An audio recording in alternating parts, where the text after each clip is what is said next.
welcome back guys to another episode of Desi Vagabonds Vlogs. So recently we traveled to Istanbul, Turkey and Turkey visit करने के लिए आपको चाहिए visa.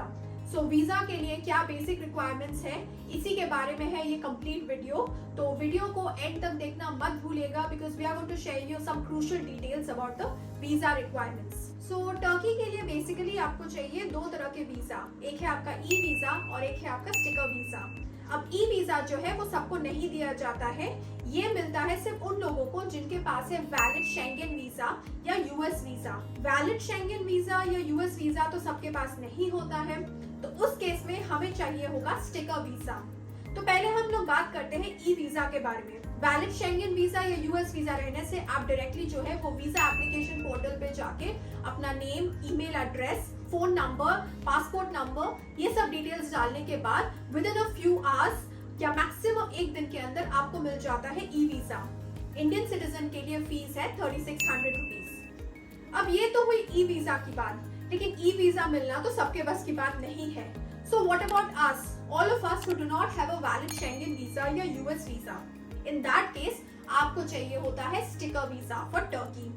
But इसमें भी थोड़े इश्यूज इसलिए आते हैं बिकॉज सारे डॉक्यूमेंट्स तो आप लेके चले गए एंड नॉर्मल प्रोसेसिंग टाइम लगता है 5 से 10 working days. In some cases it might even take longer.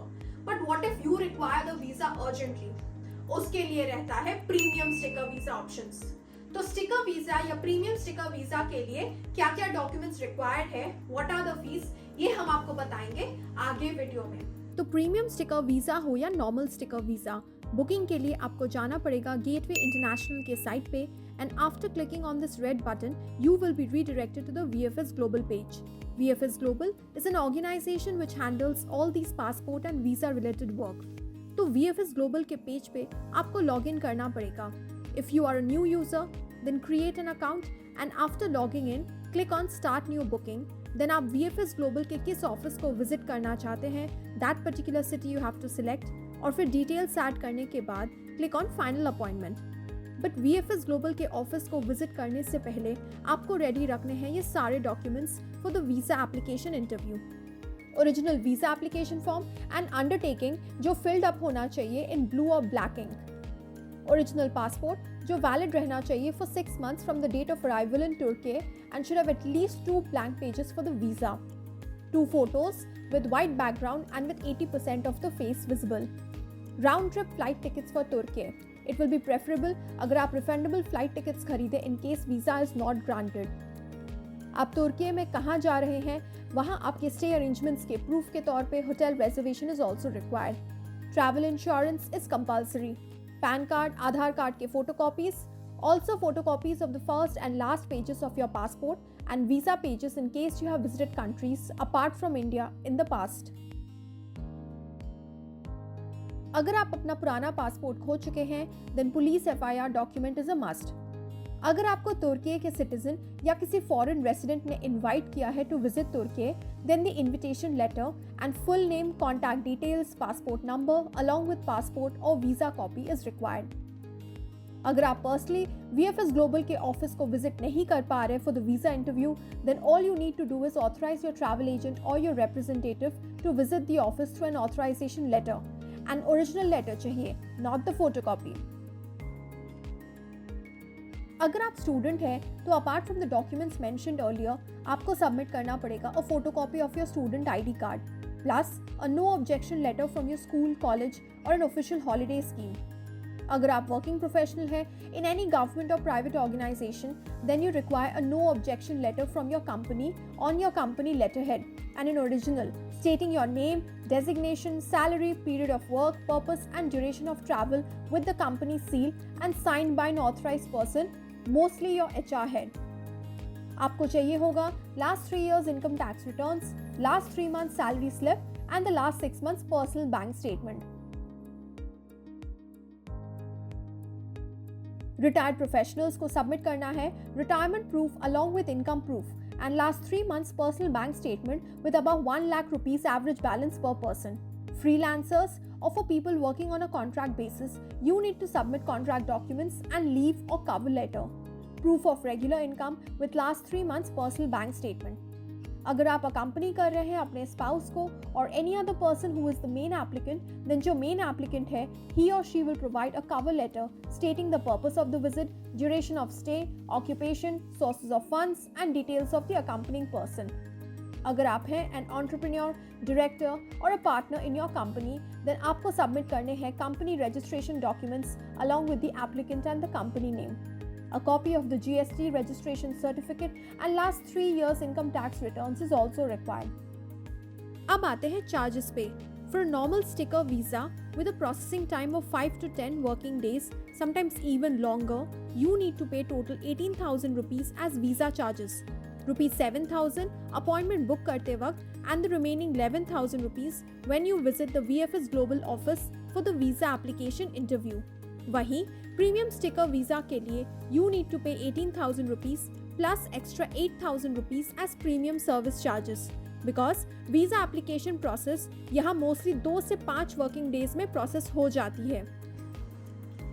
सो ये हुआ हमारा वीजा प्रोसेस कंप्लीट. वीजा के लिए चाहिए आपको फ्लाइट बुकिंग्स भी. फ्लाइट आप कहाँ से बुक कर सकते हैं?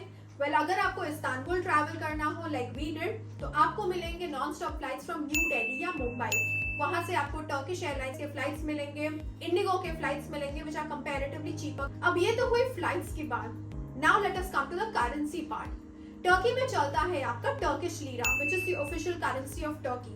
बट अगर आप इंडिया से टर्किश लीरा लेके जाएंगे, that is fine of course, but it might create some kind of issues because Turkish lira is a very volatile currency.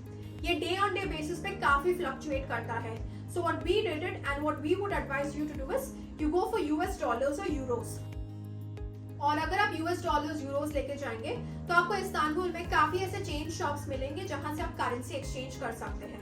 Airport पे करेंसी प्लीज मत एक्सचेंज कीजिएगा because they charge a much more higher commission compared to this change shops. अब आते हैं हम itinerary पे. अगर आप इस्तांबुल ट्रैवल कर रहे हैं for the very first time, obviously you will have to plan your itinerary accordingly because Istanbul is a very expensive place. Itinerary की बात करें तो डे 1 पे जब आप फ्लाइट से पहुंचेंगे फ्रॉम मुंबई या new Delhi, your flight normally reaches Istanbul around 11:30 in the morning. तो क्या होता है, मॉर्निंग 11:30 आपकी फ्लाइट पहुंचती है इस्तांबुल एंड फिर इमिग्रेशन फॉर्मेलिटीज करने में और 30 मिनट्स तो लग ही जाते हैं. बैगेज लेकर निकलते निकलते takes almost an hour. Airport which is kind of on the city outskirts, वहाँ से होटल जाने में आपको करीब 1 घंटा तो लग ही जाएगा विथ ऑल दैट ट्रैफिक. तो एयरपोर्ट से आप सीधे पहुंचिए hotel and after completing the check in process freshen up and have some lunch. And in the evening, go for this beautiful Bosphorus dinner cruise with some amazing Turkish performances and delicious food. On day 2, आप जा सकते हैं सुल्तान Mehmood square, जहां आप visit कर सकते हैं blue mask, आया Sophia mosque and Topkapi palace. ये सारे साइट्स विजिट करने में आपको करीब 5 से 6 घंटे तो आराम से लग जाएंगे, specially Aya Sophia mosque and Topkapi palace. Entry fees, visiting hours and बाकी डिटेल्स के लिए आप देख सकते हैं हमारा detailed video on Istanbul sightseeing locations. On day 3, do visit the Dolmabahce palace and Pierre Loti hill. In the evening, also visit Taksim Square, which is a major tourist attraction with its shops, restaurants and hotels. On day 4, do visit the Egyptian Bazaar and Grand Bazaar. Grand Bazaar है one of the largest and oldest covered markets in the world. Grand Bazaar में shopping करना is a bit expensive due to exorbitant prices for items, जो आपको local markets में काफ़ी कम दाम में मिल जाएंगे. But it is a popular location, and all those of you who have watched the James Bond movie Skyfall will recognize this location in the movie. Yes, this is the Grand Bazaar. So ये थी हमारी complete video. If you have any doubts, please do not forget to mention it in the comment section. We will definitely answer all your queries. तो आज का video रहा यहीं तक. मिलते हैं अगले किसी सफर पे. Till then, sayonara, goodbye, tata.